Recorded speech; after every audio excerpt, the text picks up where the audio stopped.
এই যে বালির খাল বা বালির যে বাজার বলছেন, এই যে বালির বাজার আগে কেমন ছিল, এখন কেমন আছে, বা এই জায়গাগুলো কি কি হয়েছে? আসলে নাটটা এই জায়গাটা অ্যাকচুয়ালি ছিল মানে জঙ্গল, ফরেস্ট, যেটাকে টাইগার ডিপার্টমেন্ট বলা হয়, সে ডিপার্টমেন্টের জায়গা ছিল এগুলো।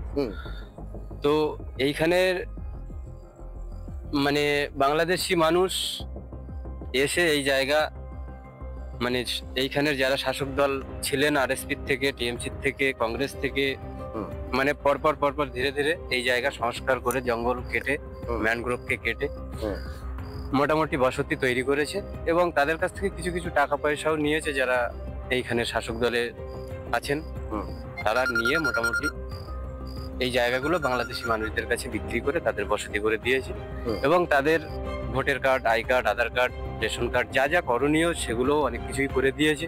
বহু তার বিনিময়ে বহু টাকা পয়সাও এরা নিয়েছে। জঙ্গল কেটে মূলত সেখানে স্থানীয় মানুষরা বসবাস করছে এবং তাদের বসবাসযোগ্য করে দেওয়া হয়েছে, এমনটাই দাবি এলাকা স্থানীয় মানুষদের। ঝড়খালি থেকে রাজু মুখার্জি রিপোর্ট, রিপাবলিক বাংলা।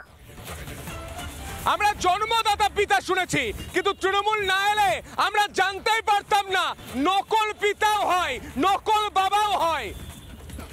সন্তু, বিহারে একটা স্লোগান উঠেছিল, ভোট চোর গদি চোর। ওটা তো বিহারে কাজ করলো না, কিন্তু বুমেরাং হয়ে তৃণমূলের দিকে পশ্চিমবঙ্গে ফিরে এসছে। মানুষ এখন তৃণমূলের দিকে আঙুল তুলে বলছে ভোট চোর গদি চোর। কেন বলছে? কারণ এটা দিন দিন স্পষ্ট হয়ে যাচ্ছে তৃণমূলের ভোট ব্যাংক মহিলারাও নয়, মুসলমান ভাই বোনেরাও নয়। তৃণমূলের ভোট ব্যাংক হচ্ছে বাংলাদেশ থেকে আসা অবৈধ অনুপ্রবেশকারীরা। এসআইআর হওয়ায় তারা দলে দলে বাংলাদেশে পালিয়ে যাচ্ছে, তাই তৃণমূল এসআইআর এর বিরুদ্ধে গলা চড়াচ্ছে। তৃণমূল ভয় পাচ্ছে, তাদের ভোট ব্যাংক পালিয়ে যাচ্ছে। ভোট ব্যাংক পালিয়ে, দেখুন একটা ব্যাংক ধরে রাখতে পারছেন না। ওসব কথা আমাদের পাত্তা দিয়ে কারা পালিয়ে যায়? শুনুন, বিজেপির বিটি কারা পালিয়ে না। শুনুন, আপনি কয়েকদিন আগে আপনি জিজ্ঞাসা করছিলেন না রোহিঙ্গা কেমন দেখতে, বাংলাদেশি কেমন দেখতে? যাবেন যাবেন যাবেন বর্ডার গুলোতে যান, চেক পোস্টে যান, দেখতে পাবেন তো, দেখতে পাবেন তো। দেখেছেন বন্ধুকে নিয়ে? না শুনুন শুনুন, রোহিঙ্গা কেমন দেখতে, বাংলাদেশ কেমন দেখতে? এটা ওদের কাছে বৈধ ভোটার, আমাদের কাছে এরা অবৈধ ভোটার। এরা চারিদিকে বাংলা হিন্দু যারা যারা আছে তাদের কাজ এরা কেড়ে নিয়েছে। দেখুন, আমি একটা কথা আপনাকে বলি, আমাদের দেশের সম্মানীয় প্রধানমন্ত্রী, তিনি প্রধানমন্ত্রী হওয়ার আগে নিজে বলেছেন যে দেশের সুরক্ষা, দেশের বর্ডার সম্পূর্ণভাবে অমিত শাহ এবং তার আমাদের মানে স্বরাষ্ট্রমন্ত্রী এবং প্রধানমন্ত্রীর তত্ত্বাবধানে। ভাই ভাই ভাই, আপনি বলছেন স্বরাষ্ট্রমন্ত্রী, প্রধানমন্ত্রী, বড় কথা। আরে ভাই বলুন না, রত্ন বিশ্বাস তৃণমূলের নেত্রী বলেছিলেন বাংলাদেশিদের ভোটার কার্ড করে দেব।